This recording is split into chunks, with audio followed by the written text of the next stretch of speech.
네, 이낙연 민주당 상임선대위원장이 재보선 참패와 관련해서 입장을 발표했습니다. 이 위원장은 국민의 선택을 겸허하게 받아들인다면서 국민의 마음을 얻기에 저희가 크게 부족했다라고 말했습니다. 네, 이어서 민주당은 선거로 나타난 민심을 새기며 반성하고 혁신하겠다면서 청년과 서민, 중산층을 돕겠다는 약속을 반드시 지키겠다고 밝혔습니다. 또 김태년 당대표 직무대행도 국민께 큰 실망을 드렸다면서 국민의 뜻에 따라 성찰하고 혁신하겠다고 말했습니다. 네. 자, 서울시장과 부산시장을 뽑는 4.7 재보선거, 이 시각 현재 개표가 막바지를 향하고 있는데요. 앞서 지상파 추조사 결과에서는 국민의힘이 이번 서울 부산시장 선거에서 압승한 것으로 예측이 됐는데요. 네, 유용한 한국외대 초빙 교수 장성철 공감과 논쟁 정책센터 소장 모시고 관련 내용 짚어보겠습니다. 네, 어서 오세요. 어서 오십시오. 네, 안녕하세요. 네. 자, 지금 저희가 잠시 후에 서울시장 보궐선거 승리가 확실시되고 있는 국민의힘 오세훈 후보의 당선 소감을 좀 들어볼 텐데 지금 국민의힘 중앙당사 모습입니다. 지금 김종인 비대위원장도 자리를 하고 있고 상당히 지금 국민의힘 입장에서는 분위기가 좋은 상황인데 네. 먼저 저희가 또 오세훈 후보가 오게 되면 연결을 할 텐데요. 보궐선거 개표 결과의 윤곽이 점점 드러나고 있는 상황인데 이번 선거 먼저 한마디로 좀 정의를 한다면 어떻게 좀 표현해 볼 수 김종인 있을까요? 비대위원장님께서 저는 도착을 하셨고 이제 우리가 이번에 정권 심판 선거라고 이제 예. 그런 구도라고 이제 얘기를 많이 했었는데요. 이 결과 자체가 만약에 출구조사대로 그 수치에서 나온다 그러면은 심판을 넘어서 응징적 성격의 응징적 성격의 선거다.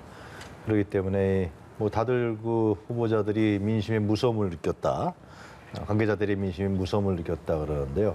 과연 이러한 심판보다도 더 충격적인 응징적 성격의 선거 결과를 두고서 이제 민주당이 어떤 자세를 취하는 향후에 마찬가지로 이제 국민의힘도 이 부분을 어떻게 분석하고 해석하느냐 이런 부분이 향후 정치 지형에 굉장히 커다란 영향을 미칠 거라고 여겨집니다. 예. 네. 부장님께서는 어떻게 좀 보셨습니까? 분노와 견제죠. 기본적으로 오만하고 교만한 여당에 대한 분노라고 보여지고요. 예. 이건 너무 선거를 많이 이겼기 때문에 지금 민주주의의 원리인 견제와 균형이 무너졌다. 그래서 이번에 한 번쯤은 국민의힘이 마음에 안 들더라도 국민의힘에게 좀 힘을 실어줌으로써 여당이 밀어붙이기식 국정운영하는 것을 좀 견제해보자라는 국민적인 민심이라고 보여집니다. 국민의힘이 잘해가지고 국민의힘이 마음에 들어서 오세훈 후보가 잘해서 국민의힘을 지지하고 이번에 득표가 많이 나왔다고 보여지지 않고요. 예. 국민의힘에 그냥 국민들께서 눈길을 한번 준 정도다. 그 마음을 얻기 위해서는 더 많은 혁신과 더 많은 노력 해야 된다라고 말씀드립니다. 예. 네. 어쨌든 말씀하신 대로는 국민의힘이 잘했다기보다는 네. 어떻게 보면은 차선의 선택을 한 그럼요. 것이다라고 좀 저희가 정해 볼 수 있을 텐데. 네, 자, 국민의힘 오세훈 서울시장 후보가 이제 잠시 후에 입장 발표를 할 텐데 이제 앞서 방송 3사의 출구 조사 결과가 나왔을 때 여야 희비가 좀 엇갈린 모습을 볼 수 있었습니다. 그렇습니다. 서울과 부산 모두 이 국민의힘 후보들이 민주당 후보들보다 두 자릿수의 득표차를 보였는데 일단 여기에 대해서는 어떻게 보셨나요? 그러니까 지금 한 자릿수까지 되지 않겠냐, 예. 많이 좁혀지지 않겠냐. 특히 이낙연 선대위원장은 3%까지 그쵸. 얘기를 했었죠. 그런데도 불구하고 이렇게 큰 표차로 특히 20%, 부산 같은 경우는 30% 네. 차이를 난다는 것은 역대 선거에서 특히 서울 선거에서 여야가 이렇게 큰 차이로 출구조사 결과가 맞다면요. 이렇게 큰 차이로 당락이 결정된 사례가 있었느냐는 건 거의 없는 것 같아요. 특히 서울 같은 경우는 상당히 간발의 차이라든가 네. 별로 표 차이가 크지 않은 하여튼 모든 선거구에서도 국회의원 선거든 지방선거든 간에 이렇게까지 차이가 난 적은 없었다라는 거죠. 이것은 결국은 현재 민주당 정권에 대해서 민주당 지지자들도 많이 이반했고 네. 상당히 정권적 차원의 어떤 위기감이 불러올 수밖에 없는 것이고요. 더 나아가서는 이제 민주당이 어떠한 수습책을 내세울지 지켜봐야겠지만 사실상에서 이런 상태가 지속된다 그러면은 내년 대선에서도 민주당은 희망이 없다. 이렇게 얘기할 수 있을 것 같습니다. 출구조사 또 현재까지의 개표 결과를 보면은 바닥 민심은 민주당이 있다고 했던 민주당 내부의 분석이 일단 빗나가게 된 것 같습니다.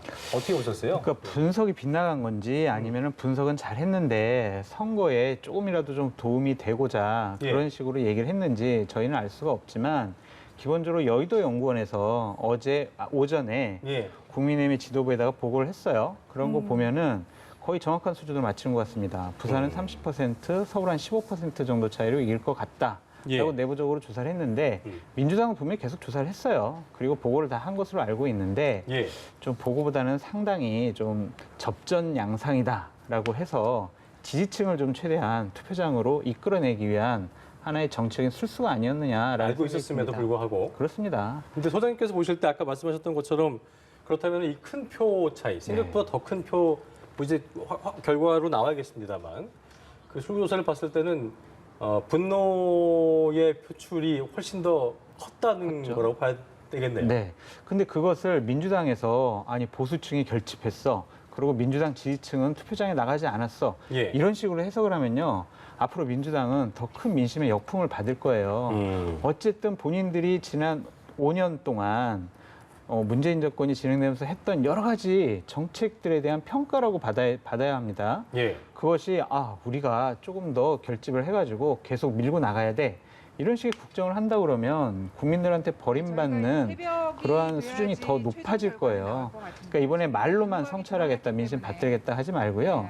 정책을 어떻게 바꿔야 될 것이냐, 우리 노선을 어떻게 바꿔야 될 것이냐, 야당과 협치는 어떻게 해야 될 것이냐, 국민들이 어려워하는 부동산 문제, 취업 문제 어떻게 해결해야 될 것이냐, 자신들의 고집과 신념만으로 문제를 해결하지 말고요. 야당과 협치를 해서 야당 얘기 듣고 정말 국민들의 마음을 듣고 해결책을 마련해야 된다. 그렇게 말씀드려요. 네. 일각에서는 뭐 선거 전략에서의 문제가 있었다 이런 이야기도 나오고 있는데 거짓말 후보를 심판해달라 그리고 정부 여당을 심판해달라 이게 이번 선거 전략의 가장 큰 핵심이 아니었나 싶은데요. 이번 이 선거 전략에 대해서는 좀 어떻게 보시는지? 민주당 잘못했어요. 두 가지예요. 민주당 선거 전략이. 첫 번째는 네거티브 했습니다. 그러다 네거티브 안 된다고 생각을 하니까 읍수를 했어요. 근데 지도부는 읍수를 하지만 후보는 계속 네거티브를 했습니다. 뭐가 안 맞아요. 일관된 목소리가 안 나갔습니다. 그 네거티브도 검증이냐 흑색 선전이냐 우리가 봐야 되는데 검증과 흑색 선전은 차이점이 있어요. 증거를 제출할 수가 있냐. 자, 오세훈 후보 당신 거짓말했지. 자, 증거가 여기 있어. 이렇게 해야 되는데 증언밖에 없었어요. 근데 증언을 하는 분들도 기본적으로 말이 좀 바뀌는 모습이 있었어요. 그렇죠. 그러니까 국민들이 좀 신뢰를 얻지 못했다라고 생각하는데 예. 여당은 정책과 인물로 승부를 해야 합니다. 네. 근데 이번에 오로지 네거티브를 갖고 이번에 선거전을 치렀다는 것 자체가 네. 여당이 너무 괄팡질팡, 우왕좌왕했다. 작년에 총선 때 그렇게 단단했던 여당의 선거 전략을 이번엔 볼 수가 없었어요. 그것이 1년 만에 왜 바뀌었는지 민주당 스스로 한번 제대로 평가를 해봐야 된다라고 말씀드립니다. 그러니까 예. 이번 선거는 이게 기본적으로 민주당한테 불리한 선거였어요. 그걸 자인하지 않았던 것 같은데. 그러니까 이 문재인 정권 집권 후반기에 이루어지는 선거잖아요. 당연히 이것은 심판 선거로 갈 수밖에 없는 구도를 갖추고 있는 선거고 대통령 지지율은 당연히 후반기에 떨어질 수밖에 없는 거고요. 그리고 또 이제 이것이 민주당의 귀책 사유로 인해서 판이 만들어진 선거잖아요. 근데 이런 부분들은 민주당이 좀 인정을 하고 뭐 사과와 반성이라든가 겸허함 이런 속에서 선거를 좀 치르는 그런 분위기 속에서 소장님 말씀하신 대로 정책과 임무를 내세우고 또 상대방의 뭐 비리나 문제가 있다면 지적을 하고 이렇게 나갔어야 되는데 그런 부분들에 대한 어떤 전략적 판단들이 상당히 미싱이 많았던 것 같고요. 예. 사과와 반성도 실제로 선거 전에 한 일주일 전인가요? 그때 가서 이제 이렇게 사과를 하니까 국민들 입장에 봤을 때는 이 선거 때 질 것 같으니까 사과하는 거 아니야? 뭐 이러한 진정성을 의심하게 되는 이런 측면들이 있는 것 같아요. 그리고 이제 어제부터 조금씩 이제 여권에서 나오는 얘기가 예. 우리가 이 선거를 후보를 냈어야 되느냐 이런 얘기 슬슬 나와요. 네. 그러니까 후보를 내지 말았어야 되는 건 아니냐. 뭐 이런 식의 얘기가 나오기 때문에 네. 좀 이번 선거 결과를 놓고서 상당히 민주당 내에서는 상당히 의견이 분분할 것 예. 같습니다. 잠시만요. 자, 자, 지금 보시는 것처럼 오세훈 후보, 지금 국민의힘 중앙당사의 현장인데요. 오세훈 후보와 안철수 국민의당 대표가 함께 입장을 했습니다. 예, 잠시 후에 오세훈 후보가 이제 뭐 상당히 앞서고 있는 상황이기 때문에 정말 입장 발표할 것으로 보이는데 수고하셨습니다. 저희가 잠시 후에 들어보도록 하겠습니다. 네. 자, 오세훈 후보와 안철수 국민의당 대표가 나란히 앉아 있다가 지금 자리를 좀 바꿨네요. 김종인 위원장과 조영원 대표 옆쪽으로 이동을 했습니다. 네, 지금 국민의힘 중앙당사 개표 상황실을 보고 계신데요. 오세훈 네, 아까 후보의 말씀드린 입장 발표가 것처럼 곧 저희가 있으면 이제 사실 새벽에 있을 것으로 나와야 예상됩니다. 최종 결과가 나오게 됩니다. 자, 아직까지 뭐 하지만 개표가 지금 좀 윤곽이 47% 정도 이루어지기 드러났습니다. 때문에 반 정도 네. 이상이 남았기 때문에 저희가 아까 그 오세훈 확정적이라는 후보께서 말씀드릴 수 없습니다만 현재까지 차이는 나오지 상당히 좀 않았기 상당한 차이가 나고 있는 상황이어서 저희가 뭐 당선 관련은 아니지만 오세훈 서울시장의 시장 후보의 잠시 후에 입장 발표를 듣는 시간을 갖도록 하겠습니다. 다시 한번 소원해 주신 참 상당히 뭐 만감이 교차할 것 같다 그런 생각이 듭니다. 그렇죠. 오세훈 예. 후보 같은 경우는 사실상 그 10년 전에 그 무상급식 문제로 해서 이제 자진 사퇴한 다음에 그 이후에 정치 과정에 있어서 순탄치 않았죠. 예. 국회의원 선거도 종로에 나갔다가 낙선하고요. 지난 총선에서도 광중구에 나가서 또 낙선하고. 네. 그런데 이번에 하여튼 상당히 급작스러운 변화와 단일화 과정이라든가 이런 예. 걸 통해 갖고 서울시장에 네, 여러 다시 번 감사드립니다. 입성하게 됐기 때문에 본인으로 봤을 때는 상당히 간격의 차일 수밖에 없다라는 생각이 듭니다. 이제 출구조사 장면에서 약간의 눈물이 좀 나던데 예. 하여튼 지금 현재는 내일부터 이제 업무를 시작한다 그러지 않습니까? 네, 네. 그래서 이제 과연 이제 꽃다발 증정이 국민들 있었고요. 입장에 봤을 때는 오세훈 후보께서 서울시장으로서의 지금 여러 가지 산적한 문제들이 많을 텐데 코로나19부터 입장 예. 어떻게 진행하는지 봐야 될 것 같습니다. 참, 말씀드립니다. 아까 저 네, 소장님께서 이번에는 하신 말씀 당선 이어서 해주시죠. 예. 후보 그러니까 이제 선거 때 많은 걸 느꼈을 거예요. 본인이 이제 예전에 다녔던 곳에서 다른 네, 이제 오세훈 지지와 의원님 환호를 앞으로, 받고 또한 여러 가지 그리고 질타를 비대위원장님, 받았는데 저희 앞으로 선거 때 네, 느꼈던 조영원 그런 대표님 마음과 앞으로 생각들을 갖고 시장직을 계속 잘 할 수 있다면 예. 뭐 내년에도 더 좋은 일이 벌어질 것 같다라고 말씀드리고 싶네요. 그러니까 일단 내일 업무 복귀를 한 데 있어서 앞서서 말씀하셨던 것처럼 시장을 했었기 때문에 네. 상당히 시장 운영도 잘 알고 있을 거고 그런 부분은 상당한 큰 장점이 될 수 있겠죠. 그러니까 슬로건이 되게 좋았던 것 같아요. 첫날부터 능숙하게 1년짜리 시장이었거든요. 근데 그렇죠. 서울시장직을 안 해본 사람은 가서 보고받고 어디 순시하고 가서 어디 또 돌아다니고 뭐를 해야 될지 모르는데 그것만 해도 한 6개월 걸린다고 하지 않습니까? 근데 첫날부터 예. 아주 능숙하게 잘할 수 있다는 네, 것이 박수 또한 득점 부탁드리겠습니다. 포인트 하나가 아니었냐라고 생각을 합니다. 예. 네. 말씀하신 것처럼 1년이 사실 뭐 어찌 보면 그리 길지 않은 시간일 수 있기 때문에 예. 오세훈 후보의 행보가 앞으로도 더 기대가 되는 게 그런 부분인 것 같습니다. 당선 소감에서 네, 과거에는 머리로 일했지만 앞으로는 뜨거운 가슴으로 일할 것이다. 이런 이야기를 하기도 했는데 어떻게 보셨습니까? 그러니까 지금 네, 감사합니다. 뭐 1년여 네. 잔여임기라 할지라도 결국 이제 서울 시민들이 닥쳐 있는 생활의 문제와 삶의 문제 또 이제 코로나19 앞에 있는 생명에 대한 문제 이런 문제를 서울시장이 어떻게 해결하느냐 이게 굉장히 중요한 업무 중에 하나겠죠. 그러나 이제 뭐 오늘 이제 투표 이제 거의 뭐 당선이라고 이제 붙이지 않았습니까? 예, 예. 당선 유력이라고 이제 언론에서 떴고. 당내에서 그렇게 하고 있죠. 네, 예. 그러나 이 오세훈 시장 앞에 이제 내일부터 이제 일을 하겠지만은 닥쳐 있는 업무도 과제도 제가 보기엔 만만치 않을 거라고 생각합니다. 네. 물론 이번에 압도적인 표 차이로 이겼기 때문에 이길 것으로 예상되기 때문에 그렇기 때문에 그 서울 시민들의 힘을 또 받긴 받겠죠.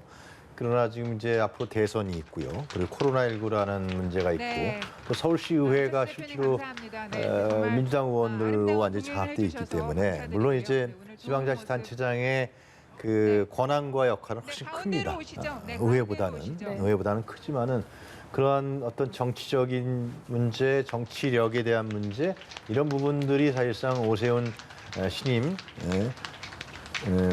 만약 시장이 된다 그러면은 네. 닥쳐 있는 상당히 중요한 과제가 될 거라 여겨집니다. 예.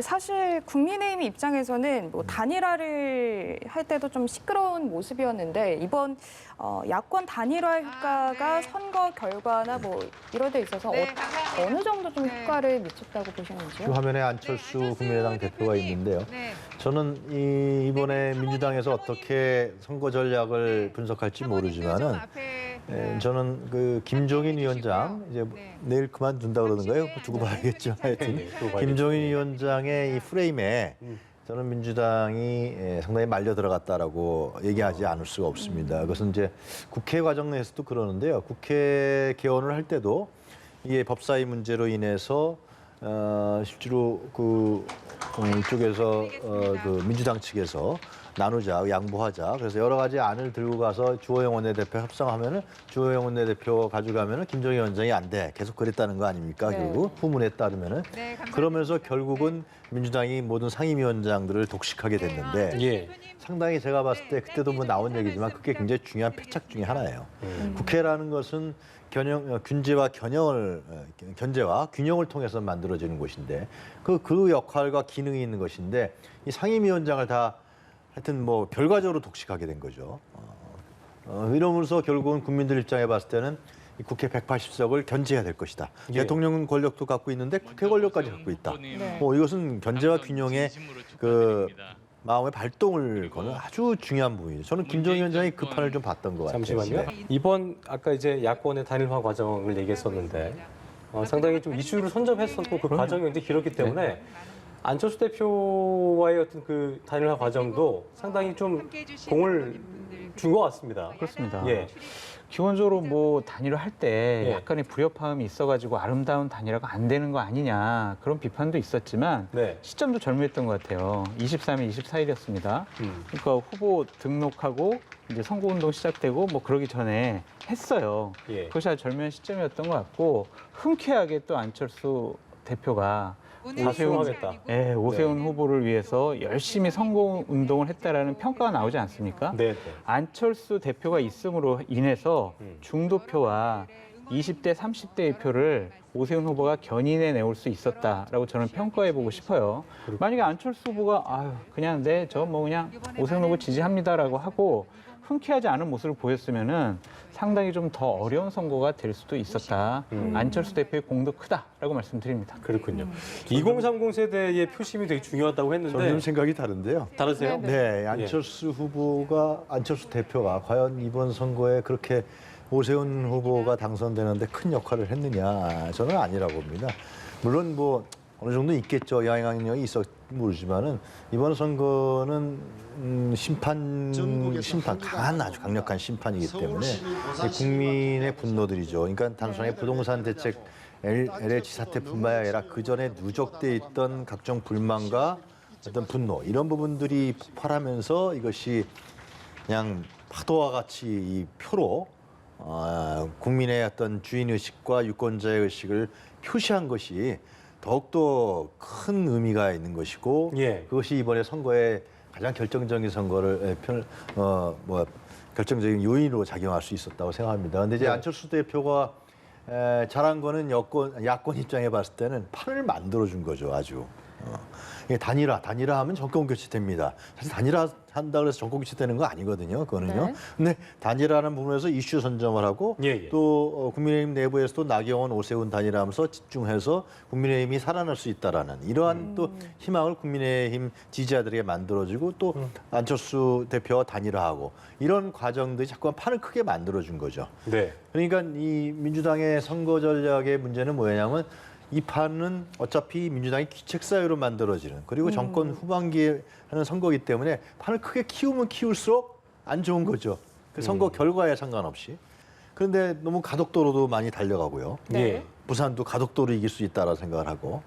그리고 이 판 커지는 이 부분에 대해서도 전혀 대책이 없었고 개인의 역량에 의존하는 사실상 박영선 후보나 김영춘 후보나 인물 구도로 봤을 때는 뭐 지금도 지금 이제 당선되신 분들에 비해서 결코 뒤지지 않는 그런 인물 구도와 자질이 있는 분들인데 이런 인물 구도의 부분에 대해서 나중에 가서 이것이 이제 선거에서 완전히 묻혀버리게 되는 이 프레임의 이 선거 구도에서 묻혀버리게 되는 네. 이러한 구도로 갔기 때문에 사실상 여러 가지 미싱들이 있었다. 이번에 민주당에서 선거 분석도 하고 반성도 하겠죠. 근데 이런 부분들이 굉장히 큰 미싱이 있었고 그거는 어떻게 보면은 오만과 자만 속에서 나온 구도라고 저는 보여져요. 네. 만약에 진짜 겸손하고 겸허했고 이 선거를 국민의 심판을 받겠다라는 자세가 있었으면 선거 전략도 많이 달라졌을 거예요. 근데 이 180석이라는 거대 의석, 또 모든 상임위원장을 독식하고 있는 국회 구도, 이 속에서 사실상 권력에 취한 측면이 없지 않아 있는 것이죠. 모든 게 다 되는 거죠. 그러나 저는 초재선 의원들이 과연 그 지역 주민들하고 많은 접촉을 했었느냐라는 도 한번 물어보고 싶어요. 만약에 지역 주민들하고 유권자들하고 접촉했다 그러면은 그 당연히 다 보고하거든요. 자기네끼리만 모임한 거 아니냐 도대체.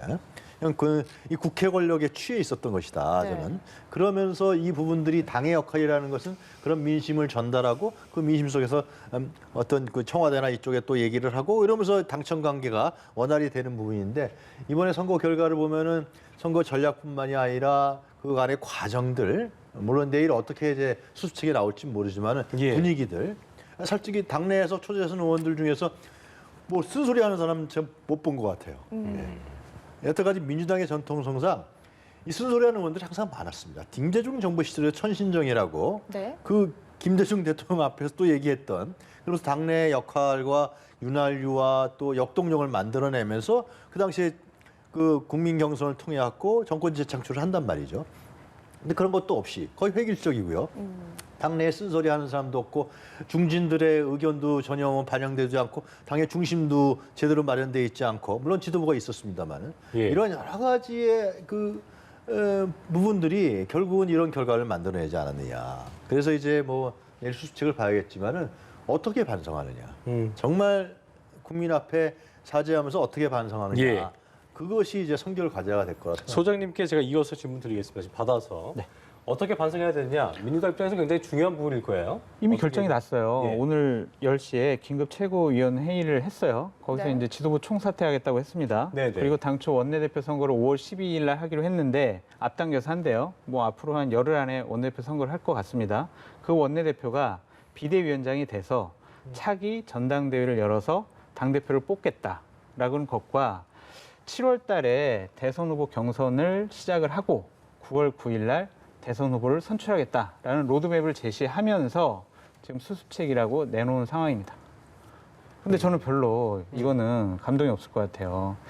지금 김태년 원내대표가 당대표 권한 대행과 원내대표를 겸했잖아요. 이 선거를 총지휘했습니다. 예. 근데 그 사람이 책임 있는 사람이 앞으로 한 열흘 보름 동안 계속 당의 얼굴로 남아 있어요. 국민들이 과연 성찰하고 반성하고 책임지겠다고 했는데 계속 김태년 원내대표가 나와서 얘기를 하면 아 그래 반성하고 책임지는 모습이구나라고 느끼지 못할 거예요. 네. 그래서 자칫 잘못하면 아직 민주당이 정신을 제대로 못 차렸구나 그런 평가를 받을 가능성이 높습니다. 하루 이틀의 행보가 굉장히 중요하지 않나 그렇습니다. 생각이 되는 순간인 것 같습니다. 오늘 결과를 좀 보면요, 정권 심판에 대한 어떤 시민들의 그 민심이 반영됐다고도 볼 수 있을 텐데 네. 승리를 가져갈 가능성이 농후한 일단 지금 상황에서 국민의힘 입장에서는 뭐 어떤 승리 요인에 대한 분석이 중요할 텐데 아까 말씀하셨던 것처럼 뭐 국민의힘이 잘해서냐 아니면 정권에 대한 어떤 민심의 회초리를 들기 위해서 차선을 택한 것이냐 이런 것일 텐데 투표율이 꽤 나왔는데도 불구하고 맞아요. 예. 민주당은 낮게 받았습니다. 이건 좀 어떻게 좀 해석해야 되는 그 거예요? 분석을 해보면은 지금 사전 서울 지역 같은 경우에 볼게요. 사전 투표한 것도 지금 개표를 한 거로 보여져요. 그랬는데 득표 차이가 지금 점점 벌어지고 있거든요. 이것은 사전 투표에서도 국민의힘이 밀리지 않았다라고 판단할 수밖에 없습니다. 그리고 서울 지역 투표율이 58%라면 민주당이 얘기하는 것처럼 우리 지지하는 분들이 투표장에 나가지 않았어. 이런 것도 저희가 잘못된 분석이라고 말씀드릴 수밖에 없어요. 그냥 이것은 민심 그대로 나타났다. 여태까지 여론조사에서 상당히 국민들이 분노하는 모습, 민주당에게서 지지를 처리하는 모습이 실제 투표에서도 나타났다라고 판단해 볼 수밖에 없습니다. 저는 상당히 놀라운 게 서울 지역에서 국민의힘 계열의 보수정당이 한 번도 이겨보지 못한 구로에서도 박영선 후보의 지역구였거든요. 예. 거기서도 국민의힘 후보가 지금 오세훈 후보가 이겼다는 것 자체가 분노가 정치권에서 예상하는 것보다 훨씬 더 컸다라고 말씀드릴 수밖에 없습니다. 네. 이게 여론조사보다 더 벌어졌잖아요. 여론조사 한 15% 그 블랙아웃 전에 15%까지 나갔었단 네. 말이죠. 예. 더 만약에 출구조사가 맞다 그러면 더 벌어졌단 말이죠. 그래서 그 이후에 선거 전략이라든가 이 부분도 틀렸다는 것이고 제대로 국민들에게 진정성에 다가가지 못했다라는 것이 결과적으로 드러나게 되는 거죠, 이것이. 그리고 이제 소장님도 말씀하셨지만 58%나 나왔기 때문에 투표율이요, 서울 지역은.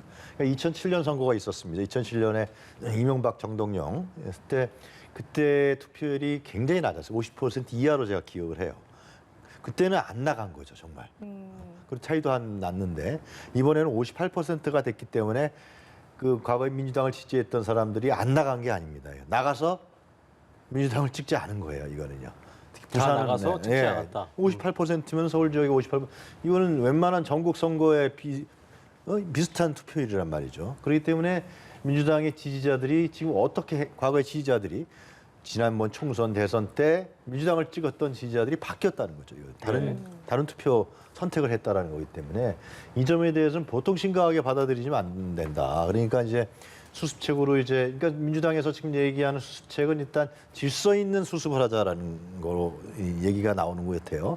그래서 5월 9일 날 예정돼 있는 대표 선거를 정확히 치르고 그 다음에 어떻게 할 것인지 그리고 최고위원들 같은 경우는 다 사퇴하면 이제 중앙위원회에서 최고위원들을 다 사실 선출할 수가 있습니다. 이러한 부분들이 진행되기 때문에 그렇게 이제 가락을 잡는 것 같은데 문제는 저는 이제 기존에 당을 책임졌던 아니면 이 핵심적으로 했던 분들이 이제 뒤로 빠져야 돼요. 중앙위원회 선거에서 최고위원들을 뽑을 때 그리고 마이크 많이 잡고 언론에 많이 나왔던 분들이 있잖아요. 이제 뒤로 빠져야 된다고 생각합니다. 그동안에 얘기 안 했던 분들. 예. 그러니까 오늘 제가 여기 오기 전에 뭐 중진 의원하고 통화를 했는데 심정이 어떻습니까? 제가 물어보니까 부끄럽다 얘기를 하더라고요, 자기는. 왜 내가 그동안에 당내에 있어서 여러 가지 문제점들에 대해서 쓴소리도 안 하고 할 말을 안 했는지 나도 큰 책임이 있다 이렇게 얘기를 하더라고요. 그게 민주당 현재 분위기예요. 그러니까 자기들이 주민들하거나 유권자들하고 국민들하고 했을 때 듣는 얘기들이 있었을 거예요. 굉장히 많은 부분들이 조국 문제부터 시작을 해서 추윤 갈등, 그다음에 최근에 하여튼 김상조 실장 문제까지 듣는 얘기들이 굉장히 많았을 텐데 이런 부분들을 그럼 당의 지도부한테 전달을 하고 그것이 또 청와대에 전달이 되고 그러면서 국정 운영의 방침이라든가 정책들이 변화되는 것이 이제 결국 당의 역할인데 이런 부분들이 전혀 당내에 순환이 안 되고 혈류로서 이제 진행되지 않았다는 거죠. 특히 이제 당내에서 얘기한 초재선 의원들에 대한 얘기들이 많이 나와요, 실제로요. 초재선 의원들은 그러면 그 사실상 중진들이 못 내면 초재선 의원들이 그냥 용기 있게 해야 되는 거 아니에요. 막 얘기하고 쓴소리도 하고 대통령에게도 직언도 하고 해야 되는데 이런 부분들이 민주당 내에 완전히 사라져버린 것 같아요. 획일화돼 있어요. 이런 부분들에 대한 민주당의 정당 문화를 어떻게 바꿀 것이냐. 이것은 결국은 권력에 취한 것이고 차기에 내가 공천받아서 당선되면 돼. 뭐 이러한 아니한 생각에만 취해 있는 것이 아니냐. 그런 비판을 받을 수밖에 없을 것 같아요. 제가 이제 말씀드리고 싶은 게 뭐냐면 지난 대략 한 2년 동안 민주당의 모습을 한번 봐보자고요. 우리가 비판하는 모습. 표창장 위조했습니다. 부동산 투기했습니다. 위안부 피해자 할머니들 이용해서 돈 벌었어요. 그리고 국회의원 됐어요. 블랙리스트 작성했습니다. 택시기사 폭행한 분은 법무부 차관 됐습니다. 여직원 성추행한 분들이 서울시장 됐다가 사퇴를 했어요. 돈은 어디서 났는지 여기 있는 분들의 자녀들은 외국 가서 이제 공부합니다. 그러면서 부동산 임대차 보호 3법을 통해서 5% 이상 올리지 마. 그래놓고 자기들이 올려요. 이게 뭡니까? 이거 바로 위선이라는 생각이 들거든요.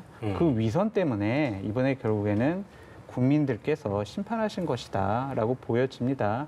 이러한 부분에 대한 자성 없이 단순히 그냥 누구 지도부 바꾸고 반성한다라는 말만 하고 해선 국민들의 마음이 제대로 다시 돌아가기는 어렵다라고 말씀드려요. 네, 이번 선거를 좀 돌아보면 말씀하신 것처럼 이제 LH, 내곡동 문제 등을 포함해서 부동산 문제가 좀 큰 이슈가 된 선거다라고 볼 수 있을 것 같은데 정작 시민들의 좀 가려운 부분에 긁어주지 못했다. 이런 이야기도 있습니다. 늦었던 거죠, 굉장히. 그러니까 부동산 정책에 대한 실패에 대한 문제라든가 이런 부분들이 늦은 거. 내곡동, 그러니까 제가 당선되신 분들한테 뭐라고 할 얘기는 오늘 같은 날 할 얘기는 없겠지만은 박형준 후보라든가 아니면 오세훈 후보라든가 실제로 상당히 문제가 많았던 건 사실인 거죠. 그것이 그리고 민주당 측에서 제기한 부분들이 논란과 의혹에 쌓였던 것도 그건 부인할 수 없는 사실이죠. 그러나 그 부분을 국민들은 당신들이 한 부분이 더 커. 이게 더 커. 이걸 용서할 수가 없어. 네. 이렇게 돼버린 거예요. 이게 선거의 구도인데요, 결국은. 알고 있겠죠. 이번에 다 예를 들면 오세훈 후보를 찍은 사람들이나 아니면은 박형준 후보를 찍은 네. 박형준 후보 같은 경우는 뭐 당선되셨지만은 오늘 축하해야 되는 자리지만은 여러 가지 비리들이 막 터져 나왔잖아요, 나중에요. 그건 뭐 부인할 수 없는 사실이에요. 근데 그럼에도 불구하고 국민들은 그거 알고 있지만은 당신들이 더 커. 이 심판해야 돼. 이런 부분들의 심판을 하지 않으면 우리나라와 우리 사회가 이상하게 가. 정신 차려. 이렇게 했다. 이렇게 우리가 정리할 수 있을 것 같아요. 예. 자, 이번 서울 부산시장 보궐선거가 내년 대선의 민심을 좀 가늠해 볼 수 있는 좋은 척도란 분석이 있었는데 현재까지의 가능성을 보면 국민의힘의 승리할 가능성이 높은 상황인데요. 네. 대선 전국의 흐름에 어떤 영향을 미칠까? 네. 짧게 한 말씀 들어볼까요? 네. 제가 호를 좀 붙여드릴게요. 예를 들면은 이재명 지사 같은 경우에는 독주 이재명. 예. 예, 이낙연 전 대표 같은 경우에는 휘청 이낙연. 그리고 윤석열 총장 같은 경우에는 탄력 윤석열. 이렇게 말씀드릴 수가 있고요. 국민의힘 소속에 있는 유승민 의원이나 원희룡 지사 같은 경우에는 기회라는 표현을 쓰고 싶습니다.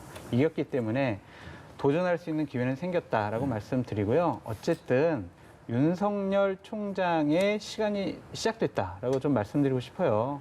국민의힘에서 원내대표, 당대표 뽑습니다. 그분들 모두 다 윤석열 총장을 관리를 잘해서 우리 국민의힘의 바운더리로 데려와서 대선 승리를 위해서 우리가 노력하겠습니다라고 할 수밖에 없거든요. 야권 후보 1등으로 나오고 있기 때문에 이젠 윤석열의 시간이 시작됐다라고 말씀드립니다. 예. 네. 선거 윤곽이 이제 거의 드러난 상황인데 앞으로 어떤 뭐 전국의 변화가 있을지 마지막으로 두 분께 짧게 여쭙겠습니다. 여야가 지금 한동안 혼란스러울 것 같아요. 지금 선거 때문에 여야가 싸웠지만 내부에서 원내대표 선거, 그다음 당대표 선거가 있습니다. 각 계파 간에 우리 사람을 원내대표, 당대표 만들어야 된다라고 내부 투쟁이 더 심해질 것 같아요. 그래서 내부적 혼란이 더 심해진다라고 말씀드립니다. 네, 이 교수님. 이번 선거가 주목되는 이유는 내년에 대선이 있어서 그런 거거든요. 네.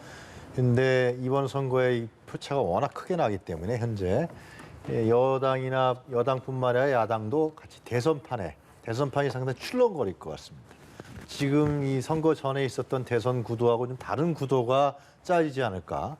그러한 어떤 역학적인 동학적인 움직임이 보일 거라 생각합니다. 네, 예. 알겠습니다. 4.7 재보궐선거 관련해서 두 분과 이야기는 여기서 마무리 짓겠습니다. 지금까지 유용화 한국외대 초빙 교수, 장성철 공감과 논쟁 정책센터 소장과 함께 얘기 나눠봤습니다. 두 분 고맙습니다. 고맙습니다. 감사합니다.